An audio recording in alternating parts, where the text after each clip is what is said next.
Welcome to You and the Law. Hopefully we can bring to you another topic today that'll help you in your daily lives in looking at whether or not you want to bring in this case, a small claims action.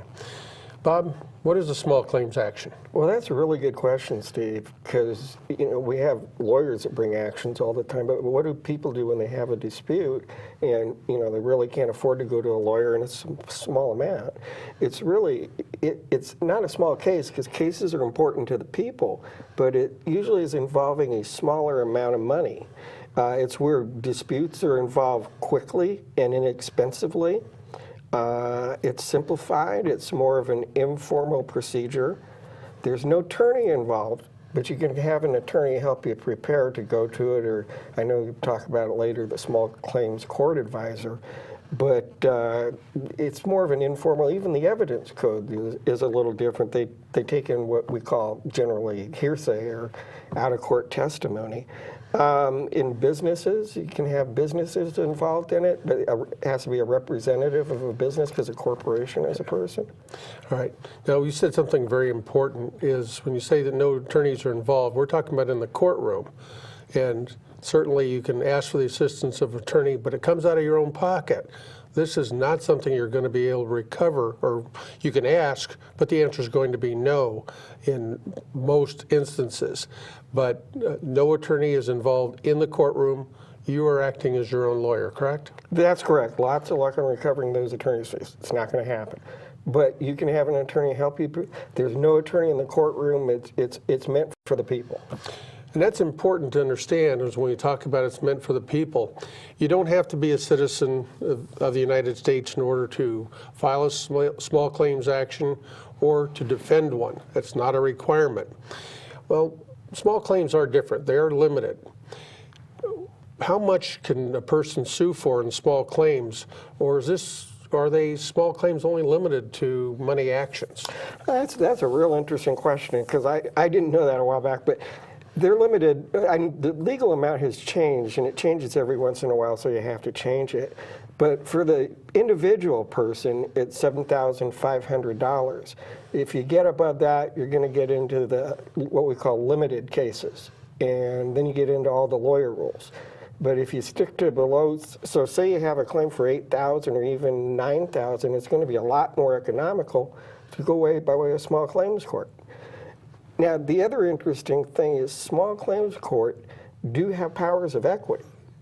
So they can do equitable things, but they're very limited in that. You don't usually see that in small claims court. Okay. You just use a term of craft Right. or art, equity, equitable, words that we study in law school, but they may not make any sense to the general public. Maybe I can explain that. Let's say your neighbors used your lawnmower, and you don't want the price of the lawnmower that was given to you by your grandfather or something. You want that particular lawnmower back. Well, that might be a good case for a small claims court to go into court and ask, hey, I don't want the money. Can you give, Judge, Your Honor, can you give me the lawnmower? That's what I really want. Okay. Now, small claims actions can be brought against corporations, partnerships, governmental bodies, and certainly individuals. And you indicated, or as you indicated, the limit is generally $7,500. Now, of course, if the reverse is true, where they're suing you on corporations, businesses, and partnerships, they may be limited to only $5,000. Right. And certainly we see occasions where someone is owed, say, $8,000.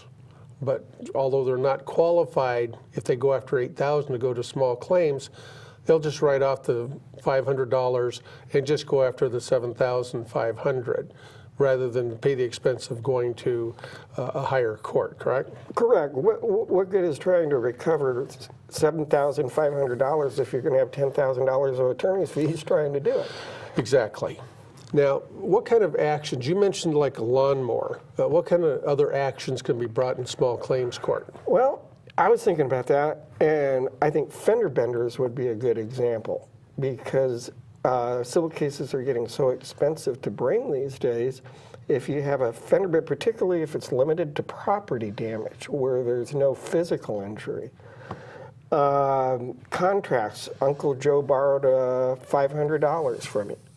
And one that you see all the time, and that is deposits in rental properties. Landlord-tenant disputes. Right, correct. That we're not going to get into that too much today because landlord-tenant disputes are almost entirely different area law. Although they fall under small claims, they can tend to be a little bit more complex. It almost takes an entire show to do. Let's say that your new television doesn't work and the store that you bought it from says, we're not going to fix it, we're not going to replace it. Is this a good place for small claims court? Oh, certainly, because in California, there's things that are sold by stores are warranted for the purpose they're sold for. And absolutely, if you can't get a response from the store, first you should probably write the store and document it. But then, of course, you can. That's a good one for small claims. Okay. Now, in the context of what does it cost to bring a small claims action, we know that in certain cases that are filed, family law is a good example, it's $350 to file, and not counting attorney's fees and stuff, but just to the court. And sometime we'll have a special show on what happens to all that money that you give to the court. It's quite interesting where it all goes. But the filing fees in small claims, it's really stepped. If you're not asking for more than $1,500, it goes to $30. If it's for more than $1,500, but up to $5,000, then it goes to $50 for a filing fee. More than $5,000, then it's $75. But what if you don't have any money? Does that mean you're out of court? No. You can actually ask the court for a fee waiver. It's a form that you fill out explaining what your income and expenses are, and the court can actually waive your filing fee. Isn't there something involved also, Steve, in small claims court where if you brought so many actions within a given period of time, your fees are going to go up, at least for filing purposes? Exactly. If you filed more than 12 actions in 1 year within the past 12 months, the filing fee at that point goes up to $100. So when you you've passed number 12, you're heading for 13, get your wallet out, it's going to cost you a little bit more money. We don't normally see that very often. Where you may see it is perhaps a landlord-tenant dispute where you've got large apartment complex, or perhaps some other business that has a lot of money that's owed them. They may file more than 12. Right. I think the courts want to make this system available to the people, and that's what they want it to be, is available to the people. And that's a good device so it doesn't get crammed with people to abuse it. And I particularly like that. Now, in small claims courts, because it is a more informal process, they tend to move a lot quicker. And most cases can be heard within 30 to 40 days, certainly not less than 20. What a lot of people don't understand is that there has to be service of process, which we'll talk about in a little bit, but the court has to, by law, give at least 20 days before a case can be heard. Normally, it does not exceed 70 days before the first time it's heard. There are exceptions. A case could be continued beyond the 70 days, or there's a service problem getting the other side served, and it may go beyond 70 days, but usually 70 days, it's over if you haven't served. Again, there's special rules there, and we'll talk about some websites in a little bit where you can take a look and read the material that's there and hopefully help you understand the service part. And can I say something about that? What's really kind of interesting about this service and so forth is what's really behind that, and I think everybody needs to understand that, and it's really a constitutional thing, even with the civil is people are entitled to due process. Right. We'll talk about service more, but that's absolutely, as you indicate, that's an important part, and I'll refer to it as TAG. Okay. Now, how does the small claims court differ from something that was brought in civil court for a lot of damages? Is shorter process, longer process? Oh, it's much shorter and much less complicated. It's you just go in and you do it. And you come prepared, and you have all your evidence and your witnesses, and you're as prepared as you are if you had a large case, because you want to go in the same way. But it's a much more inexpensive way to do it, and much less complicated. The rules of evidence, the judge is inclined to let a lot more things into evidence in a small claims action than when you're applying the regular evidence code that we have in California, which keeps a lot of things out. And in larger suits, they can take years, correct? Oh, absolutely. I've been involved with them where they've gone. We have an accelerated trial program now that they tried to speed up civil cases. But in California, you're probably looking anywhere from now 2 to 3 years, whereas before I was involved in cases that went up to the 5-year limit. Okay. But in larger cases, you've got a 5-year limit, correct? Well, that's kind of a complicated thing in itself. But if you don't get it to trial before 5 years, you're done. And certainly if you've got an action that is more than $7,500, whether it's millions, tens of thousands, you're going to be talking to a lawyer, and it's their job to understand what the time limits are, correct? Absolutely. You go to see a lawyer, that's part of their duty, is to correctly advise you as to what the statute of limitations are. But we do have statutes of limitations, and people should check them in the small claims courts, too. Again, one of those topics that we can cover probably more in depth in another situation. Now, filing any court action, it's just not something you do off the cuff. Before a small claims action is filed, is there anything that a person should do before they actually file? Yes. I think there's a real good resource out there in the counties. It's called the Small Claims Court Advisor. And people should use it. And there's also websites. I know you have some of them there. It's www.courtinfo.ca.gov. You're right. But I was thinking even before then, before you bring that small claims action, what is one of the things that you should do? How about talking to the other party? Well, that's the first thing, because the first thing the judge is going to say when you get there is go outside and talk to the other person. If you haven't done it before. Right, and there's actually, I think, there used to be, I don't know if this is a requirement, is you make a demand before you go to small claims court. That's always been my understanding, but I know it doesn't happen a lot. Or the conversations that I tried are, shall we say, less than pleasant and perhaps not communicated in the best way. There are alternatives too. In some situations, if it's a contract issue, you read your contract. The contract may require mediation or arbitration before the case goes to small claims. So for instance, if I know in professional contracts there's often an arbitration clause, you must offer it before you bring the small claims. Otherwise, if you're the plaintiff, you're out because you haven't followed the contract.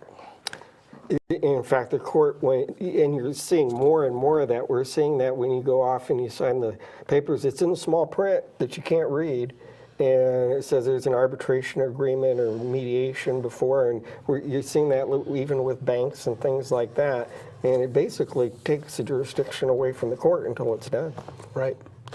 Probably one of the best things that a person can do, and I recommend this in other types of actions as well, go to the courthouse. Find out when, in this case, when small claims actions are being heard. Sit in and see what everybody else is doing right or doing wrong. That's probably one of the best educational tools that you can have. Certainly, you've got the website that hopefully will come up on the screen here soon, courtinfo.ca.gov, and you can go to the here we go, we'll try it again, self-help part of the website, and take a look at it and read the material. But actually going in and watching what everybody else is doing can be a very valuable lesson. How about going to the court itself and talking to a court clerk? Yeah, the clerks, they can't give you legal advice. But sometimes they can tell you, kind of direct you to forms, particularly when you go in, you should approach it like any other thing. The clerk's not your enemy. And they're just people trying to do their job. Right. In Calaveras County, you may not be aware of it, they actually will sell you a packet of small claims forms. They're $5. But these same forms are also available online at no cost. And the ones that are available online, you can actually fill out online. If you don't have a typewriter, that's pretty handy. Just fill it out, and then you can print it, and those are your forms. Part of the problem, of course, with any forms is which one do I use and when, and there you're going to look for direction. One of the local services, now you mentioned the Small Claims Advisor. In Calaveras County, get a hold of this Resource Center. And hopefully on the screen you'll see their telephone number. They're in the phone book, but under the Resource Center. They've got materials there. They've got, they can tell you where the forms are. They have the advisor that comes in periodically, and they can help you make sure you've got your forms done. Certainly when we talk about service, you can go there. You can also go to the Department of Consumer Affairs website and look at a pamphlet that's online called The Small Claims Court, A Guide to Its Practical Use. There are a lot of resources there. It's just a matter of using it. Now, you've done your homework, you've done some reading and stuff. What kind of paperwork do you need? Now, I've seen some major lawsuits where you're talking about a lot of paper that's being filed. Correct. That's kind of interesting and stuff. I've gone into trials where we have boxes and boxes and crates of paper, and it turns out we use one piece of paper during the trial. But you should have all the letters that you've written. You should have the agreement that's a dispute. Anything that's really relevant to the action, or if there's an injury, photos of the injury. Those are certainly all documents you're going to need in court. To actually file the small claims action, it's called the Plaintiff's Claim and Order. It's 5 pages. Now, while 5 pages may seem ominous at this point, most of it is instructions telling you what to fill out, things to do, if other forms are needed, what that form is. So it's really quite a simple form. Again, it's available online or through the Resource Center. You can take a look at it. Read the form because, again, it's giving you instructions. And it makes it a little difficult when you go to court and it's not complete because you may end up out of court because you haven't read the instructions that were right there. Can I comment on that? Sure. It is a simple form, and I know it's a simple form because I filled it out once. If I was, and it was kind of interesting to fill it out as a layperson as opposed to a lawyer. But that was an interesting thing, and you're right about making sure the form is filled out correctly because the courts are very particular about that. If something isn't there that needs to be, you may be out of luck. Yeah. Well, small claims court tends to be a little bit more lenient in, unlike lawyers, we've got to do certain things in an appropriate way because we're expected to know what we're doing and how to do it, although we get taken by surprise periodically. The small claims court will give you a little bit of leniency, but it is better if you've read the form.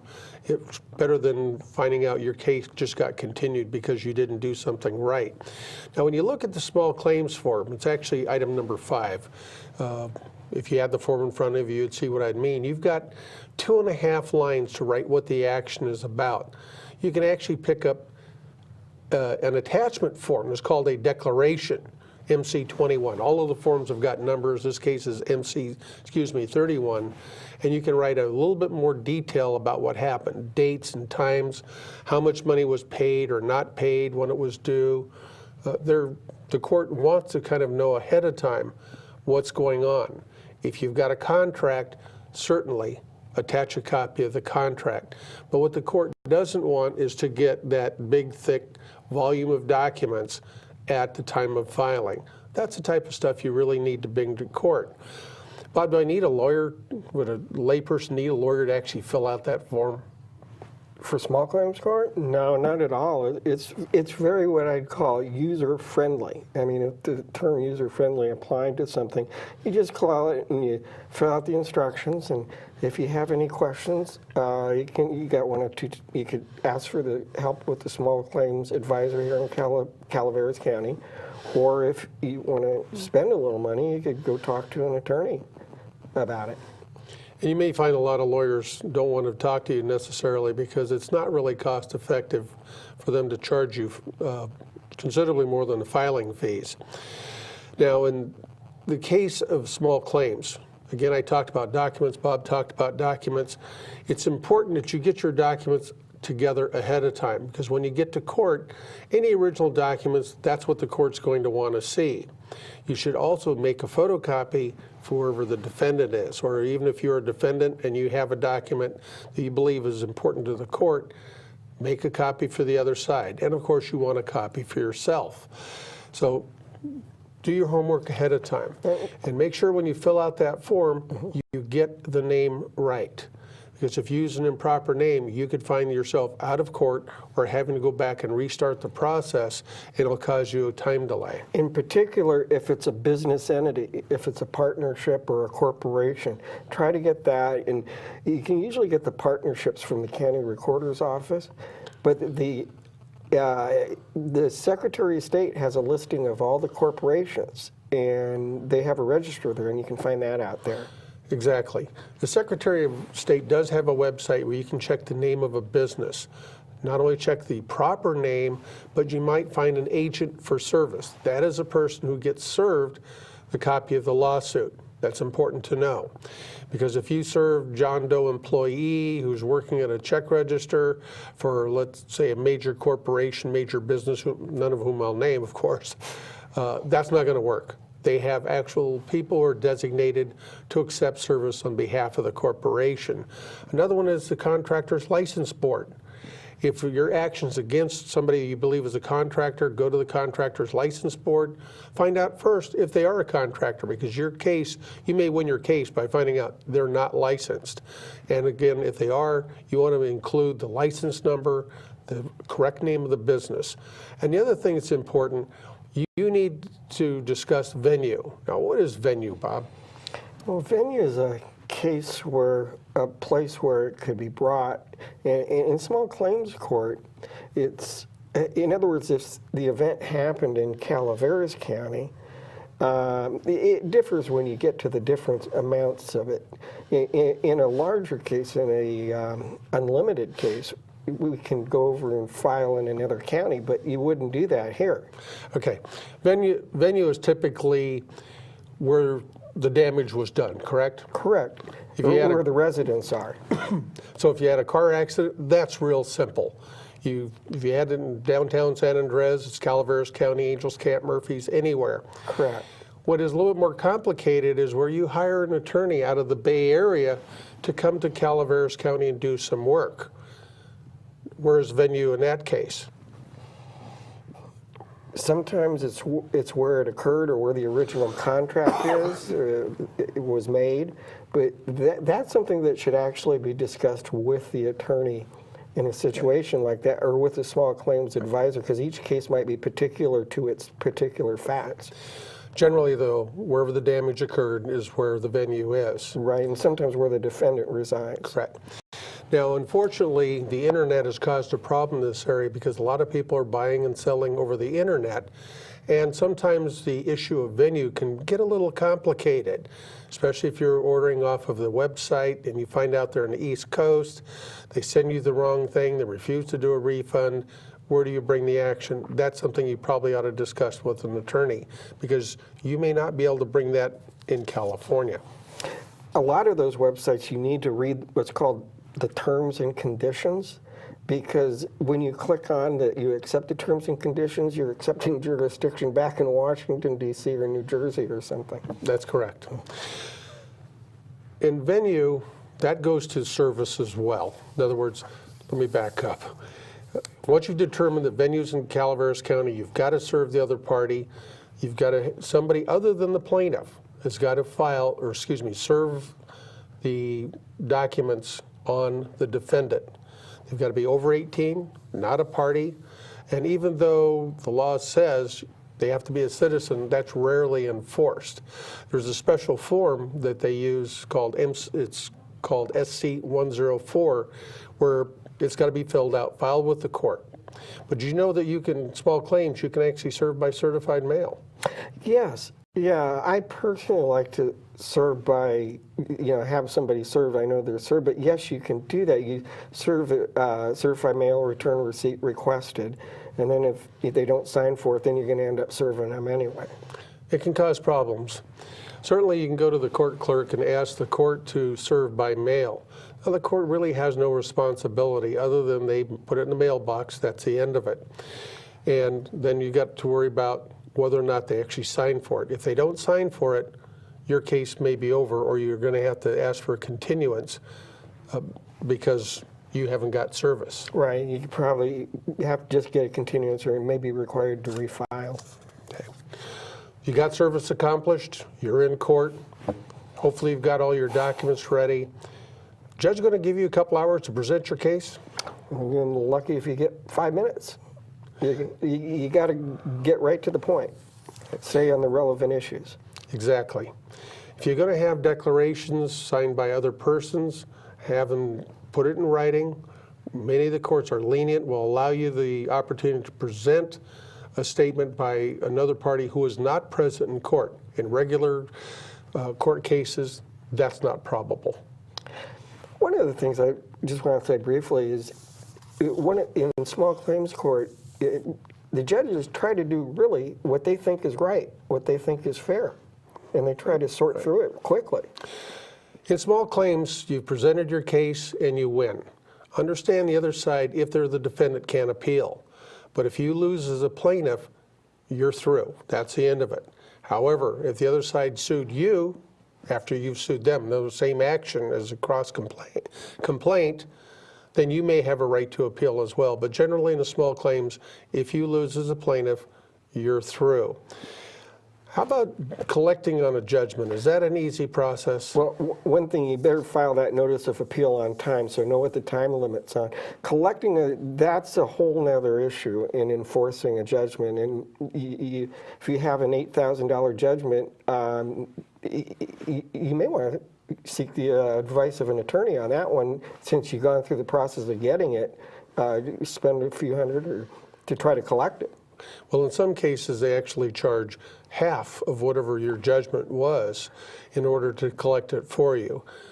They're on the website that we'd mentioned, courtinfo.ca.gov. You can go there, and it has a whole section on collecting judgments. But that's really, it could be one topic in and of itself and for another show. Yes, the collecting judgments, we deal with that all the time in civil cases, but you want to, hopefully they'll just pay the judgment and that will be the end of it. We can always hope, but it doesn't always happen. Well, we may have seemed to make the process or discussing the process of small claims seem a little bit complicated. It really is not. Consider the sources we've given you. Go to them for help. You can call the court clerk's office at 754-9800 and then talk to a court clerk, or absolutely go into the office if you wish. The small claims advisor you can reach through 754-1443. Again, remember, if you ever have a question about an illegal issue that you have, call or write to the station by email. Tell us what your question is, and we'll do our best to answer it. Once again, thank you for joining us on You and the Law.